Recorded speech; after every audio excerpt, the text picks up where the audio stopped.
विद्यार्थी मित्र हो, आजच्या या ऑनलाईन क्लासमध्ये आपल्या सर्वांचं स्वागत करतो. आज आपल्याला बी ए थर्ड इयर सेमिस्टर 5 मधील 10वा पेपर भारतीय अर्थव्यवस्था या पेपरमधील पहिला चॅप्टर किंवा पहिलं युनिट पाहायचं आहे. नेचर ऑफ इकॉनॉमी, अर्थव्यवस्थेचं स्वरूप.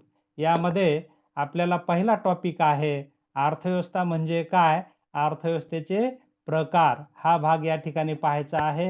आपण पाहतो की कुठल्याही अर्थव्यवस्थेमध्ये उत्पादनाची ही प्रक्रिया होत असते. उत्पादन घेणे, त्याचं वितरण, त्याचा उपभोग, बरोबर आहे, आणि त्याबद्दलचं नियोजन, ह्या सगळ्या प्रक्रिया अर्थव्यवस्थेचा भाग असतात आणि त्यानुसार अर्थव्यवस्थेमध्ये निर्णय घेतले जात असतात. आपण पाहतो की एखाद्या देशाची अर्थव्यवस्था कुठल्या प्रकारची असावी. जगामध्ये आपल्याला साधारणपणे 3 अर्थव्यवस्थेचे प्रकार पाहावयास मिळतात. त्यामध्ये एक भांडवलशाही अर्थव्यवस्था, दुसरी समाजवादी अर्थव्यवस्था आणि तिसरी मिश्र अर्थव्यवस्था. असं त्याचे 3 प्रकार आपल्या सिलेबसला या ठिकाणी दिलेले आहेत. या 3 प्रकाराचे आपल्याला वैशिष्ट्ये, फायदे, तोटे हे पाहायचे आहेत. त्यामधला आजच्या तासाला आपल्याला पहिला प्रकार पाहायचा आहे भांडवलशाही अर्थव्यवस्था. विद्यार्थी मित्रांनो, एखाद्या राष्ट्रामध्ये कुठली अर्थव्यवस्था स्वीकारायची हे त्या राजकीय नेतृत्वाकडे किंवा त्या देशातील आर्थिक, सामाजिक आणि राजकीय स्थितीवर अवलंबून असते. आपण पाहतो की जगामध्ये जे अनेक राष्ट्र आहेत, या 3 प्रकारात त्यांच्या अर्थव्यवस्था विभागलेल्या आहेत आणि या 3 प्रकारात जगामध्ये उत्पादन, वितरण आणि उपभोगाची प्रक्रिया चालते आहे किंवा विकासाचे वेगवेगळे नियोजन किंवा त्या पद्धतीने देवाणघेवाण चालते आहे असं आपल्याला दिसून येतं. तर यामध्ये आपण पाहतो की अर्थव्यवस्थेचे जरी 3 प्रकार दिसून येत असले तरी आज जागतिक पातळीवर आपण पाहतो की भांडवलशाही अर्थव्यवस्थेचा दबदबा मोठ्या प्रमाणात असलेला आपल्याला दिसून येतो. या तिन्ही प्रकाराच्या आपल्याला व्याख्या, वैशिष्ट्ये, गुण आणि दोष पाहायचे आहेत. आज आपल्याला आजच्या तासाला अर्थव्यवस्थेचा पहिला प्रकार भांडवलशाही अर्थव्यवस्था हा पाहायचा आहे.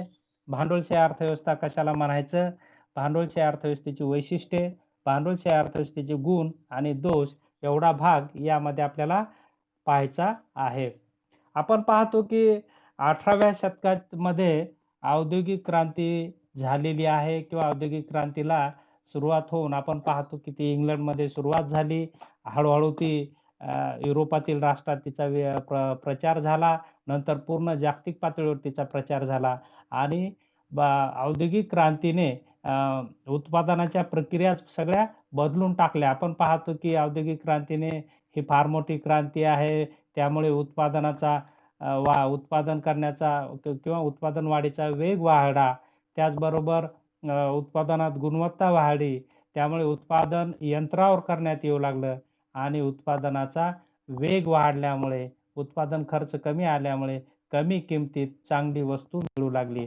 कारण आपण पाहतो की त्यापूर्वी वस्तूची निर्मिती ही फक्त श्रम या घटकाकडूनच केल्या जात होती. नंतर आपण पाहतो की भांडवल आलं, उत्पादनाचा घटक, त्यानंतर संयोजक आला आणि त्यानंतर इतरही घटक आले आणि त्यामुळे हे सगळे घटक मिळून वस्तूवर प्रक्रिया होऊ लागली. नैसर्गिक वस्तूवर प्रक्रिया होऊ लागली आणि वस्तूमध्ये उपयोगिता निर्माण करून आपण पाहतो की वस्तू निर्मितीवर भर दिला जाऊ लागला. कारण या वस्तूच्या विक्रीतून आपण पाहतो की व्यापारवाद्यांनी सांगितलेले की वस्तूच्या निर्मितीतून भांडवल संचय होत असतो किंवा संपत्तीचा संचय होत असतो. म्हणून वेगाने वस्तूची निर्मिती करायची आणि तिची निर्यात करायची जेणेकरून संपत्ती मिळेल. हाच दृष्टिकोन समोर ठेवून जवळपास आपण पाहतो की विकसित राष्ट्रे किंवा युरोपातील राष्ट्रे किंवा पाश्चिमात्य राष्ट्रे यांनी मोठ्या प्रमाणात औद्योगिक क्रांतीच्या साहाय्याने किंवा यंत्राच्या साहाय्याने किंवा उत्पादन प्रक्रियेत यंत्राचा वापर करून उत्पादन प्रक्रिया जलद केली आणि तिचे फायदे घेतले आणि त्याला अनुकरून अशी त्या देशांमध्ये व्यवस्था निर्माण झाली आणि त्यानुसार आपण पाहतो की त्या राष्ट्रांनी अर्थव्यवस्थेचा प्रकार स्वीकारलेला आहे. भांडवलशाही अर्थव्यवस्थेमध्ये आपण पाहतो की उत्पादनाच्या साधन सामुग्रीवर ही खाजगी लोकांची मालकी असते आणि त्याचा वापर करण्याचा, साठा करण्याचा किंवा त्याचा उपभोग घेण्याचं पूर्ण स्वातंत्र्य त्या ठिकाणी असतं. म्हणून तशा व्यवस्थेला आपण भांडवलशाही अर्थव्यवस्था असं म्हणू शकतो आणि त्यामुळे त्या देशामध्ये भांडवल किती म्हणजे वैयक्तिक मालमत्ता किती असावी किंवा त्याचा उपभोग घेण्याचं पूर्णतः स्वातंत्र्य दिल्यामुळे लोक झपाट्याने कामाला लागले आणि आपण पाहतो त्यातून मोठ्या प्रमाणात संशोधन झालं, नवनवीन शोध लागले गेले आणि त्यामुळे त्या शोधाचा किंवा नवीन तंत्रज्ञानाचा वस्तूच्या निर्मितीमध्ये किंवा उत्पादनामध्ये त्याचा उपयोग मोठ्या प्रमाणात वाढवला आणि त्याचे फायदे त्यांना मिळाले आणि आज आपण पाहतो पूर्ण जागतिक स्तरावर भांडवलशाही अर्थव्यवस्थेचा दबदबा आहे किंवा भांडवलशाही अर्थव्यवस्थेमध्ये खाजगी क्षेत्राच्या माध्यमातून उत्पादन, उपभोग आणि वितरणाची प्रक्रिया झाल्याचे आपल्याला दिसून येते आणि त्यामुळे आज आपण पाहतो की जगातील बऱ्याच अर्थव्यवस्थेमध्ये खाजगीकरणाचा वापर होऊन अर्थव्यवस्थेचा विकास करण्याचा किंवा खाजगी क्षेत्राची मदत घेऊन अर्थव्यवस्थेचा विकास करण्याचा कल बऱ्याच राष्ट्रांचा दिसून येतो. यामध्ये आपल्याला काही व्याख्या भांडवलशाहीच्या दिलेल्या आहेत की ज्यामध्ये उत्पादनाची प्रक्रिया ही कंप्लीट खाजगी लोकांकडून होत असते आणि त्यामुळे नफा मिळतो म्हणून ही लोक काम करतात आणि काम केल्यामुळे आपण पाहतो की त्यांना मोठ्या प्रमाणात त्यांच्याकडे भांडवलाचा संचय होतो किंवा मालमत्तेचं संग्रह झालेलं आपल्याला दिसून येतं. यामध्ये एक व्याख्या दिलेली आहे बेनहॅम यांची. भांडवलशाही अर्थव्यवस्था ही आर्थिक हुकुमशाहीच्या विरुद्ध असते. भांडवलशाही अर्थव्यवस्थेत संपूर्ण उत्पादनाचे केंद्रीय नियोजन नसते. सरकारी बंधनांना अनुसरून प्रत्येक व्यक्ती आपल्या इच्छेनुसार आर्थिक व्यवहार करण्यास जवळपास स्वतंत्र असते.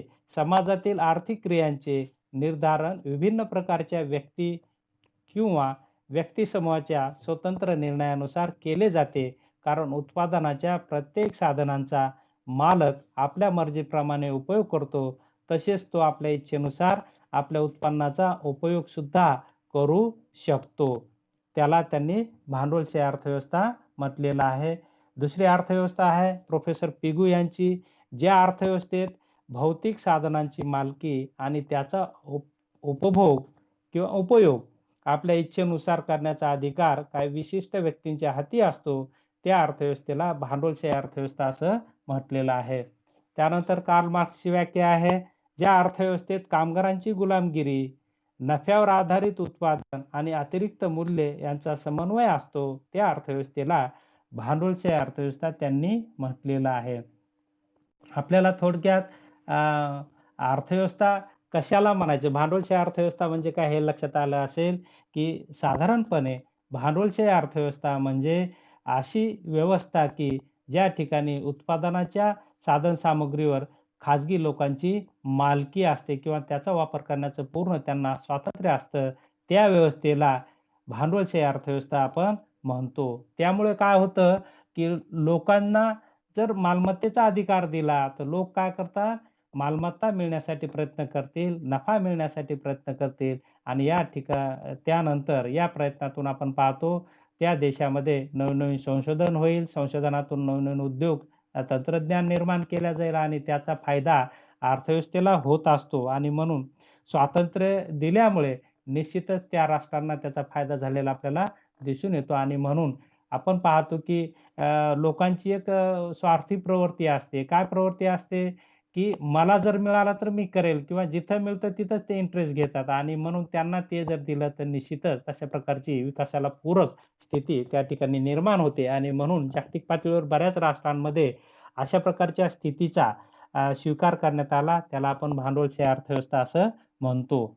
मग या अर्थव्यवस्थेची या ठिकाणी काही वैशिष्ट्ये दिलेली आहे की ज्यामध्ये खाजगी संपत्ती असते. आपण पाहिलं की संपत्तीचा पूर्ण अधिकार किंवा स्वातंत्र्य त्या व्यवस्थेमध्ये दिलेलं असते. त्यालाच आपण भांडवलशाही अर्थव्यवस्था असं म्हणतो. म्हणजे संपत्तीवर आपण पाहतो, की याच्यावर गव्हर्नमेंटचं नियंत्रण असतं, परंतु संपत्ती किती बाळगायची याचं पूर्णतः स्वातंत्र्य त्या व्यवस्थेमध्ये दिलेलं असतं आणि म्हणून आपण पाहतो, की अमेरिका झालं, इतर राष्ट्र झालं, त्यामध्ये मोठमोठे उद्योजक असलेले आपल्याला दिसून येतात. त्यांच्याकडे प्रचंड प्रमाणात संपत्ती असलेली आपल्याला दिसून येते. कारण ते संपत्ती त्यांना मिळते म्हणून ते मिळवण्यासाठी प्रयत्न करतात आणि यातून मोठ्या प्रमाणात भांडवल संचय होतो किंवा संपत्तीचा संचय होतो आणि राष्ट्र श्रीमंत होतं, असं आपल्याला दिसून येईल. त्यानंतर वारसा हक्काचा कायदाही त्या ठिकाणी असलेला आपल्याला दिसून येतो. एखाद्या व्यक्तीने जर संपत्ती मोठ्या प्रमाणात कमवली असेल आणि त्याच्या उतारवयात किंवा त्याच्यानंतर ती त्याच्या कुटुंबाकडे किंवा मुलांकडे जाते. याला आपण वारसा हक्क म्हणतो आणि तो हक्क भांडवलशाहीमध्ये असलेला आपल्याला दिसून येतो आणि म्हणून लोक त्यासाठी प्रयत्न करत असतात. त्यानंतर उद्योगाचं स्वातंत्र्य. कुठला उद्योग भांडवलशाही अर्थव्यवस्थेमध्ये उद्योगाचं स्वातंत्र्य असतं. कुठला उद्योग स्थापन करायचा, कुठे स्थापन करायचा, कोणत्या वस्तूची निर्मिती घ्यायची वगैरे, वगैरे ह्या सगळ्या गोष्टीचं स्वातंत्र्य त्या ठिकाणी असतं. आपण पाहतो तर अमेरिकेत आपण जर पाहिलं तर लोकांकडे प्रचंड पैसा आहे, संपत्ती आहे आणि त्या माध्यमातून मग ते काय करतात स्वतःच्या घरामध्ये सगळ्या फॅसिलिटीज उपलब्ध करून घेतात. लॅबोरेटरीज त्यांच्याकडे असतात. त्यामध्ये त्यांचं संशोधन चालतं आणि संशोधनातून आपण पाहतो की नवीन-नवीन ते शोध लावतात, त्याचं पेटंट मिळवतात, त्यातूनही मोठ्या प्रमाणात पैसा कमवतात. म्हणजे हे स्वातंत्र्य दिल्यामुळे हे सगळ्या गोष्टी शक्य होतात आणि म्हणून आपण पाहतो की जागतिक पातळीवर ज्या राष्ट्रांचा विकास झाला त्यामध्ये सर्वात जास्त विकास जिथे भांडवलशाही आहे त्या राष्ट्रांचा झालेला आपल्याला दिसून येतो आणि त्यामुळे तिथं हे संपूर्ण स्वातंत्र्य असल्यामुळे लोक स्वेच्छेने पुढे येतात आणि तशा प्रकारचा प्रयत्न करतात आणि त्या प्रयत्नातून व्यक्ती विकासाबरोबर समाज विकास होतो आणि समाज विकासाबरोबर राष्ट्र विकास घडून आलेला आपल्याला दिसून येतं. त्यानंतरचं भांडवलशाही अर्थव्यवस्थेचं वैशिष्ट्य आहे पूर्ण स्पर्धा. त्यामध्ये स्पर्धा असते. पूर्ण स्पर्धा म्हणण्यापेक्षा त्या उद्योजकांमध्ये स्पर्धा असते आणि स्पर्धेतून आपण पाहतो, की स्पर्धेतून काय होतं नवनवीन संशोधन, आपलं उत्पादन इतरांपेक्षा वेगळं कसं होईल, कमी किमतीत कसं मिळेल, कमी खर्च कसा येईल आणि गुणवत्तायुक्त कशी असेल. ज्याच्याकडे ह्या सगळ्या गोष्टी असतील त्याच्याच वस्तूला त्या ठिकाणी मागणी येईल आणि त्यामुळे त्यांच्यामध्ये स्पर्धा निर्माण झाल्यामुळे गुणवत्तायुक्त वस्तू लोकांना मिळते आणि कमी किमतीत मिळते आणि त्यामुळे ग्राहकांचाही फायदा होतो आणि उद्योजकांचाही फायदा होतो. अशा प्रकारची स्पर्धा असलेली ही व्यवस्था आपल्याला भांडवलशाही अर्थव्यवस्था दिसून येते. त्यानंतर आर्थिक स्वातंत्र्य असतं म्हणजे सगळ्या प्रकारचे ते निर्णय घेऊ शकतात. त्याच्यावर त्यांची स्वतंत्र मालकी असते. सरकारचे नियम असतात, परंतु ते नियम हे व्यक्तिविकासाला किंवा तशा प्रकारचं आर्थिक स्वातंत्र्य कसं अबाधित ठेवता येईल यासाठी ते पूरक असतात आणि म्हणून भांडवलशाहीचं हे एक वैशिष्ट्य असलेलं आपल्याला दिसून येतं. त्यानंतर समन्वयाचा अभाव. भांडवलशाही अर्थव्यवस्थेमध्ये उत्पादनाचे नियंत्रण किंमत प्रणालीद्वारे अप्रत्यक्षपणे होत असते. ग्राहकांची आवड-निवड, फॅशन, वस्तूंची गरज इत्यादीद्वारे वस्तूंची मागणी प्रभावित होत असल्यामुळे ज्या वस्तूची मागणी जास्त प्रमाणात असते, त्याच वस्तूचे उत्पादन त्यामध्ये केल्या जाते. म्हणजे भांडवलशाही अर्थव्यवस्थेमध्ये नफ्याने प्रेरित झालेली अर्थव्यवस्था असल्यामुळे ज्या वस्तूला मागणी, ज्या वस्तूत नफा त्याच वस्तूची निर्मिती केल्या जाते. जिथे नफा नाही त्या वस्तूकडे थोड्याफार प्रमाणात दुर्लक्ष केलं जातं. म्हणून अशा प्रकारची स्थिती भांडवलशाही अर्थव्यवस्थेमध्ये असलेली आपल्याला दिसून येते. त्यानंतर भांडवलशाही अर्थव्यवस्थेचं वैशिष्ट्य आहे नफ्याची प्रेरणा असते. आपण पाहतो की नफा हा आत्मा आहे भांडवलशाहीचा आणि नफ्यासाठीच लोक काम करतात किंवा त्या प्रेरणेनेच काम करतात आणि त्यातून स्वतः श्रीमंत होतात आणि राष्ट्रालाही श्रीमंत करत असलेलं आपल्याला दिसून येतात. त्यानंतर वर्ग संघर्ष भांडवलशाहीमध्ये पाहावयास मिळतो. आपण पाहतो की कार्ल मार्क्स यांनी वर्ग संघर्षाची संकल्पना मांडलेली आहे.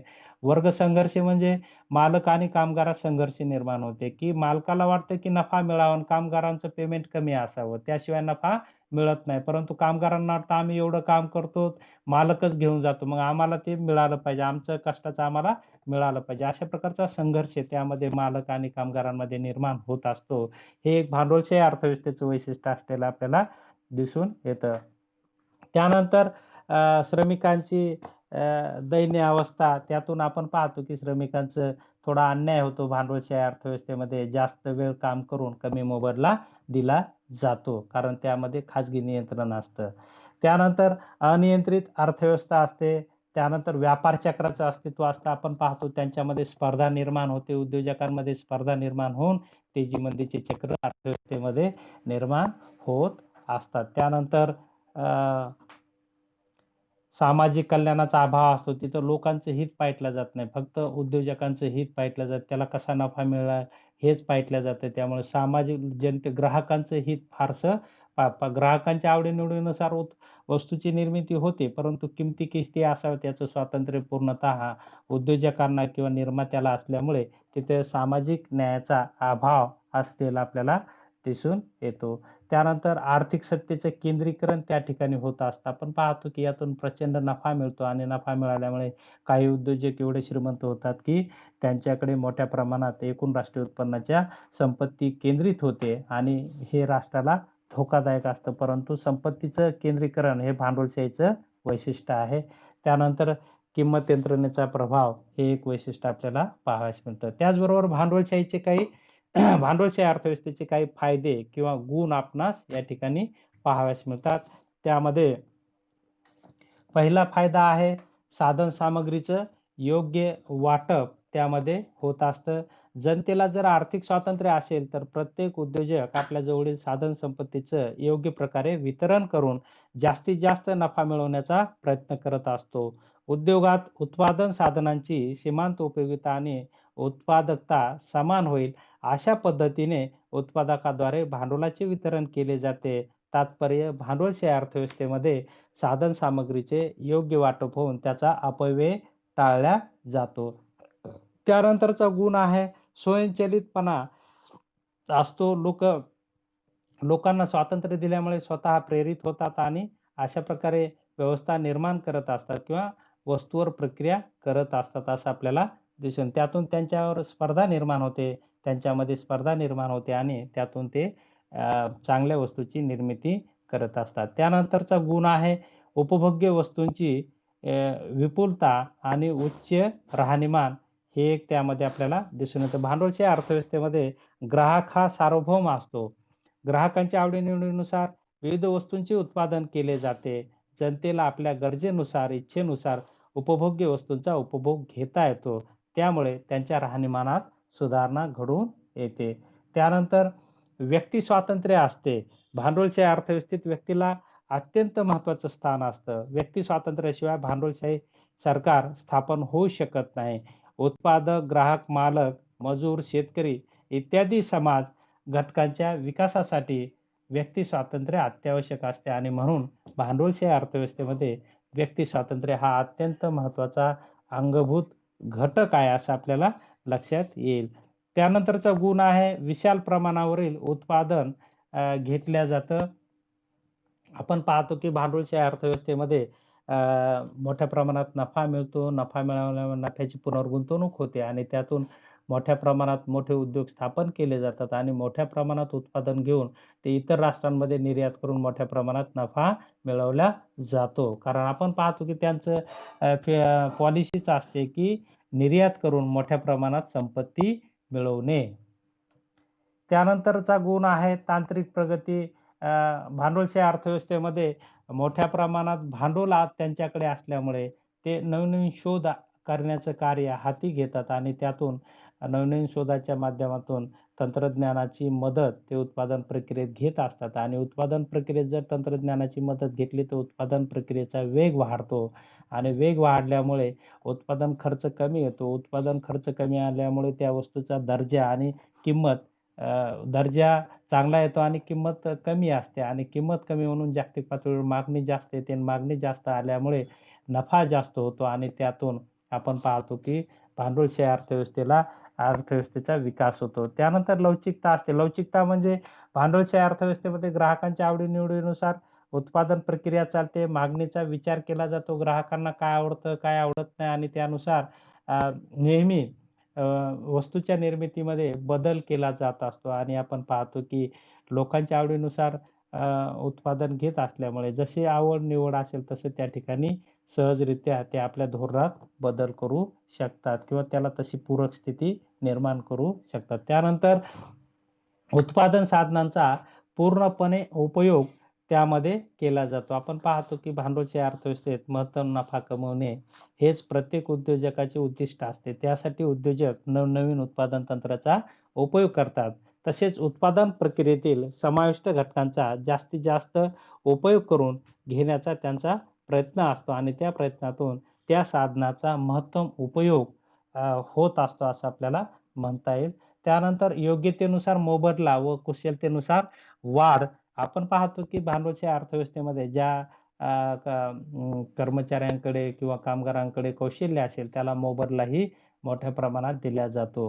म्हणजे जास्त पेमेंट त्या ठिकाणी देऊन त्याच्याकडून पूर्ण कार्यक्षमतेने काम करून घेतलं जातं आणि त्यानुसार प्रचंड प्रमाणात उत्पादन निर्मिती केली जाते आणि त्याचे फायदे मिळवले जातात असं आपल्याला दिसून येतं. त्यानंतर मोठ्या प्रमाणात जोखीम स्वीकारली जाते. हा एक गुण भांडवलशाहीचा आहे, की मोठ्या प्रमाणात गुंतवणूक केल्या जाते. गुंतवणुकीतून मोठ्या प्रमाणात जोखीम आणि जोखीम आपण पाहतो, की भांडवलशाही अर्थव्यवस्थेतून इतर राष्ट्रांमध्ये मोठ्या प्रमाणात निर्यात होते आणि ते निर्यातीचे सगळे जोखीम ते घेत असतात आणि त्यातून नवनवीन प्रयोग करून ते धोका स्वीकारतात आणि नफा कमवतात असं आपल्याला दिसून येईल. त्यानंतर विशेष लोकांच्या सेवा जे हुशार लोक असतात त्यांना ते कामावर घेत असतात आणि त्यांना मोठ्या प्रमाणात मोबदला देऊन उद्योग संस्थेस ते फायदा करून घेत असतात. त्याचबरोबर त्यांचं व्यवस्थापन चांगलं असतं, व्यक्तिगत व्यवस्थापन असतं. सर्व बाबीकडे ते लक्ष देतात. त्यामध्ये श्रम विभागणी करत असतात आणि त्यामुळे श्रम विभागणीचे सगळे फायदे मिळत असल्यामुळे आपण पाहतो की त्यांच्या उद्योग व्यवसायात भरभराट होत असते आणि त्यानंतरचं गुण आपण पाहतो की लोकशाहीचं स्वरूप त्यामध्ये असतं. भांडवलशाही अर्थव्यवस्था ही लोकशाही स्वरूपाची असते. प्रत्येक व्यक्तीला आपल्या इच्छेनुसार उत्पादन आणि उपभोग घेता येतो. म्हणजेच त्यांना उपभोग आणि उत्पादनाचे पूर्ण स्वातंत्र्य असते. भांडवलशाही अर्थव्यवस्थेची ही काही गुण आपणास पाहायच मिळतात. त्याचबरोबर काही दोषही भांडवलशाही अर्थव्यवस्थेचे या ठिकाणी दिलेले आहेत ते आपण पाहूया. त्यामध्ये पहिला दोष आहे आर्थिक आणि सामाजिक विषमता. आपण पाहतो की भांडवलशाही अर्थव्यवस्था ही नफ्याने प्रेरित असते. बरोबर आहे. आणि नफा हा किती मिळावा याला काही मर्यादा नाही. अतिरेकी नफा मिळवण्याच्या हेतूने उद्योजकांमध्ये मोठ्या प्रमाणात स्पर्धा निर्माण होते आणि त्यातून आपण पाहतो की ग्राहकांची पिळवणूक होते आणि ग्राहकांची पिळवणूक झाल्यामुळे ग्राहक हा गरीब राहतो. म्हणजे त्या अर्थव्यवस्थेमध्ये 2 वर्ग निर्माण होतात. एक गरीब आणि श्रीमंत अशा प्रकारची सामाजिक विषमता मोठ्या प्रमाणात निर्माण झालेली आपल्याला दिसून येते. त्यानंतरचा दोष आहे की यामध्ये गळेकापूस स्पर्धा निर्माण होते. आपण पाहतो की नफा मिळवण्यासाठी प्रत्येकाकडून वेगवेगळे प्रयोग केले जातात आणि त्यांच्यामध्ये एवढी स्पर्धा निर्माण होते. मग ज्या संस्थेकडे मोठ्या प्रमाणात भांडवल नाही किंवा व्यवस्थापनाचे त्यांना फायदे घेता येत नाहीत, असे उद्योग मार्केटच्या बाहेर पडतात आणि त्यांचं नुकसान होतं. म्हणजे अशा प्रकारची गळेकापूस स्पर्धा म्हणजे ज्यांचं व्यवस्थापन कमकुवत आहे किंवा नवीनच उद्योग मार्केटमध्ये आले, जुने उद्योगाचा दबदबा असतो ते नव्या उद्योगावर दबाव आणतात आणि मार्केटच्या बाहेर पडायला त्यांना भाग पडतात. यातून अर्थव्यवस्थेचं नुकसानच झालेलं आपल्याला दिसून येतं. त्यानंतर स्वार्थी प्रवृत्तीत वाढ होत असते, की स्वार्थी प्रवृत्ती म्हणजे आपण पाहतो की की त्यामध्ये समाजहित फार लक्ष समाजहिताकडे लक्ष न देता स्वतःचा फायदा कसा होईल, प्रॉफिट कसा मिळेल याच अनुषंगाने तिथे विचार केला जातो आणि म्हणून आपण पाहतो की तिथे स्वार्थी हेतू असतो. त्यानंतर चा दोष आहे एकाधिकाराची निर्मिती त्यामध्ये होण्याची शक्यता असते. भांडवलशाही अर्थव्यवस्थेमध्ये सुरुवातीच्या काळात स्पर्धा जरी असली तरी काही कालावधीनंतर मोठ्या भांडवलदाराच्या हातात सत्तेचे केंद्रीकरण होऊन एकाधिकाराची प्रवृत्ती वाढते. त्यामुळे ग्राहकांचे सुद्धा शोषण होते आणि व्यक्तीच्या हातात उत्पादक साधने एकत्रित होऊन देशातील राजकीय, सामाजिक तसेच आर्थिक साम्राज्य धोक्यात येत असल्याचे आपल्याला दिसून येते. त्यानंतर भांडवलशाही अर्थव्यवस्थेचा दोष आहे अत्युत्पादन किंवा न्यून उत्पादन म्हणजे अतिउत्पादन किंवा कमी उत्पादन असं आपल्याला म्हणता येईल. की आपण पाहतो की भांडवलशाही अर्थव्यवस्थेमध्ये मोठ्या प्रमाणात भांडवल गुंतवणूक केल्या जाते, तंत्रज्ञानाचा वापर होतो आणि त्यामुळे उत्पादन वाढीचा वेग प्रचंड वाढतो.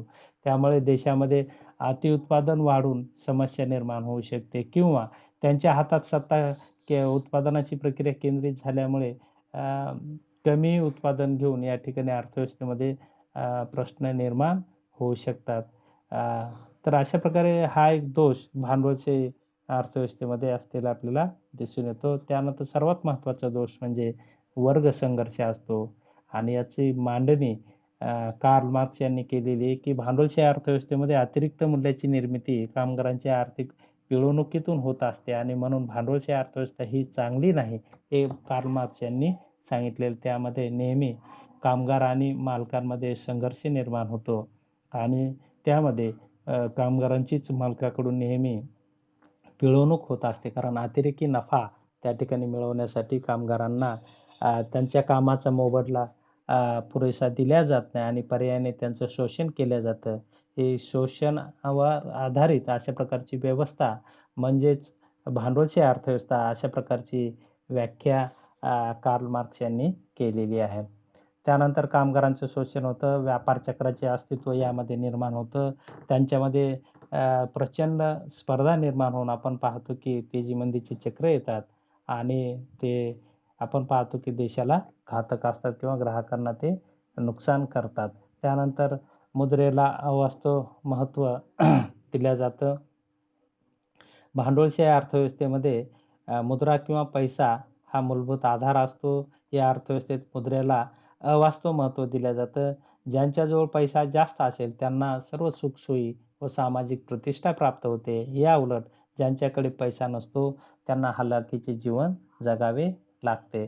त्यानंतरचा दोष आपल्याला पाहावयास मिळतो, सामाजिक कल्याणाची उपेक्षा त्यामध्ये होते. कारण भांडवलशाही अर्थव्यवस्थेमध्ये व्यक्तीला संपत्तीचा अधिकार असल्यामुळे किंवा स्वातंत्र्य असल्यामुळे संपत्ती किती कमवावी याला काही मर्यादा नाही आणि त्यातून आपण पाहतो गरीब आणि श्रीमंती अशा प्रकारची दरी निर्माण होते आणि त्यातून सामाजिक कल्याणाची उपेक्षा होत असते. म्हणजे स्वतः श्रीमंत होण्याच्या हेतूने दुसऱ्यावर अन्याय किंवा दुसऱ्याची पिळवणूक त्या ठिकाणी होण्याची शक्यता असते. म्हणून हा एक दोष त्यामध्ये असलेला आपल्याला दिसून येतो.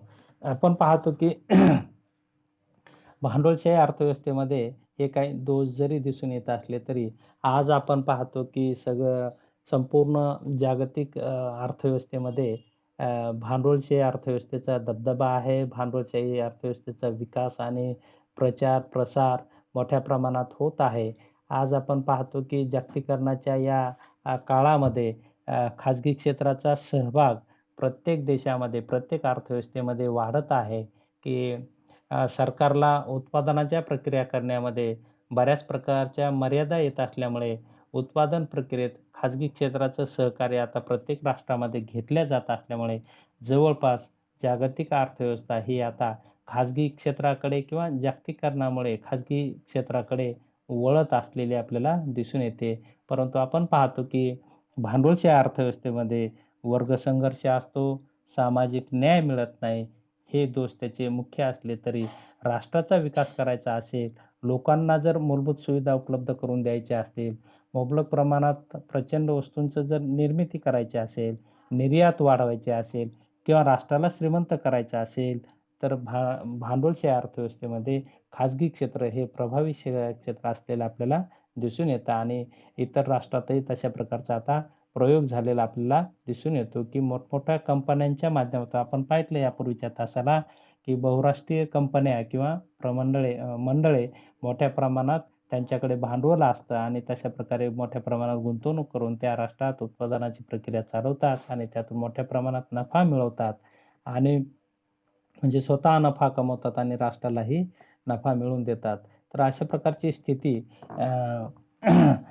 शासनाकडून होत नाही आणि म्हणून देशाच्या विकासामध्ये खाजगी क्षेत्राचा मोठा आता वाटा निर्माण होत असलेला आपल्याला दिसून येतो किंवा अर्थव्यवस्था आता भांडवलशाही अर्थव्यवस्था किंवा खाजगी क्षेत्राकडे वळत असलेल्या अर्थव्यवस्था आता जागतिक पातळीवर दिसून येत आहे. त्याचं मुख्य कारण म्हणजे की नैसर्गिक साधन संपत्तीवर जर प्रक्रिया करायची असेल, लोकांच्या आवडी जर उत्पादन करायचं असेल किंवा कमी किमतीमध्ये लोकांना दर्जेदार वस्तू जर निर्माण करावी द्यायची असेल, खाजगी क्षेत्राशिवाय पर्याय नाही असं आपल्याला या ठिकाणी म्हणता येईल.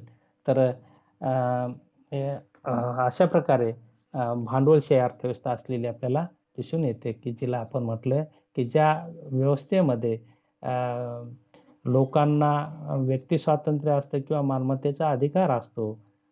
तर त्या व्यवस्थेला किंवा उत्पादनाच्या साधनसामग्रीवर लोकांची मालकी असते, त्या व्यवस्थेला भांडवलशाही अर्थव्यवस्था असं आपण म्हटलेलं आहे. तर आजच्या तासाला आपण या ठिकाणी यामध्ये सहभागी झालात, शांततेने ऐकून घेतलं. त्याबद्दल आपल्या सर्वांचे आभार मानतो आणि या ठिकाणी थांबतो. धन्यवाद.